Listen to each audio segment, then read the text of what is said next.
रामगढ़ के रांची रोड स्थित राधा कृष्ण मंदिर के पुजारी की तथाकथित कोरोना पॉजिटिव से मृत्यु के बाद एक जंगल में दफना दिया गया, जिसके बाद रामगढ़ में सियासत थमने का नाम नहीं ले रहा।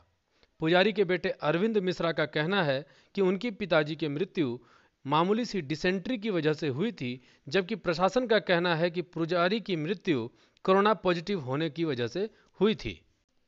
पुजारी के दफनाए जाने के बाद रामगढ़ के हिंदू संगठनों का आक्रोश प्रशासन को झेलना पड़ा और गुरुवार को आंदोलन की धमकी दिए जाने के बाद आनन फानन में रामगढ़ प्रशासन शव की जगह पुतले का दहन कर मामले को रफा दफा करने का प्रयास किया गया। मेरा नाम अरविंद कुमार मिश्रा है। मेरे पिताजी पंडित श्री सीताराम मिश्रा, जो संस्कृत के बहुत ही प्रकांड विद्वान एक आचार्य थे, उनकी मौत मामूली डिसेंट्री से हुई। बहुत परेशान हुए हम लोग, लेकिन सबों ने कहा कि कोविड जांच करवाइए। हमने थायरोकेयर से जांच भी करवाया, हमारे पिताजी नेगेटिव थे। उसके बावजूद भी जिला प्रशासन ने मरणोपरांत फिर से जांच करवाया और पॉजिटिव घोषित कर दिया गया।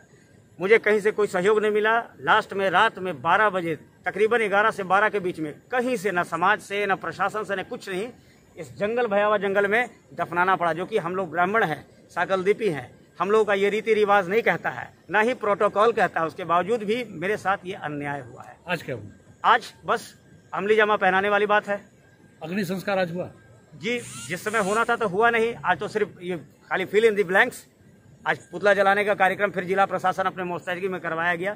किसे दोषी मानते हैं? ऑब्वियसली ये जिला प्रशासन का है। अभी तक मेरे पिताजी का कोरोना पॉजिटिव उन्होंने घोषित किया है, अभी तक हमारे पास उनका सर्टिफिकेट क्यों नहीं दिया गया? अगर वाकई में हमारे पिताजी कोरोना पॉजिटिव थे तो उन्हें फर्दर हमारे पास सर्टिफिकेट देना चाहिए था। इस पूरे प्रकरण में प्रशासन से राष्ट्र समर्पण यह सवाल पूछना चाहती है कि इस पूरे घटनाक्रम में इस पुतले को जलाए जाने से पहले परिजनों को पीपीई किट क्यों पहनाया गया। रामगढ़ में यह चर्चा का विषय रहा कि आखिर एक पुतले से बचने के लिए लोगों को पीपीई किट क्यों पहनाया गया। क्या पुतले से भी कोरोना हो सकता है? जब पूरे विश्व में हर धर्म के व्यक्ति को उनके रीति रिवाजों के अनुसार क्रियाकर्म करने की अनुमति है, तो रामगढ़ प्रशासन ने हिंदू पुजारी के शव को क्यों दफनाया? कोरोना से मरने वाले व्यक्ति का अंतिम संस्कार प्रशासन या सरकार की जिम्मेदारी होती है, तो पुजारी के मामले में यह लापरवाही क्यों बरती गई? साथ ही कुछ और सवाल भी उठते हैं कि जब पुजारी कोरोना पॉजिटिव थे तो उनके परिवार में से किसी को कोरोना ने अपना शिकार क्यों नहीं बनाया? अगर निजी जांच केंद्रों की रिपोर्ट को प्रशासन नहीं मानती तो कोरोना के लिए निजी अस्पताल क्यों बनवाए गए? कोरोना टेस्ट रिपोर्ट पॉजिटिव आने के कई दिनों के बाद भी आखिर क्यों नहीं दिया गया रिपोर्ट की कॉपी?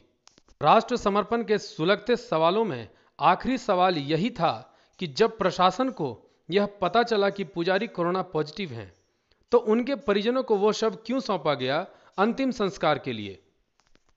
सुलगते सवालों के साथ रितेश कश्यप की रिपोर्ट। आज उसके कुछ पूर्व में जो दफनाया गया था कोविड संक्रमित पेशेंट को, उनको आज सांकेतिक रूप से कुछ कर्मकांड बाकी था, जिसे कि आज यहाँ पर कोविड नियमों के तहत कर्मकांड किया गया।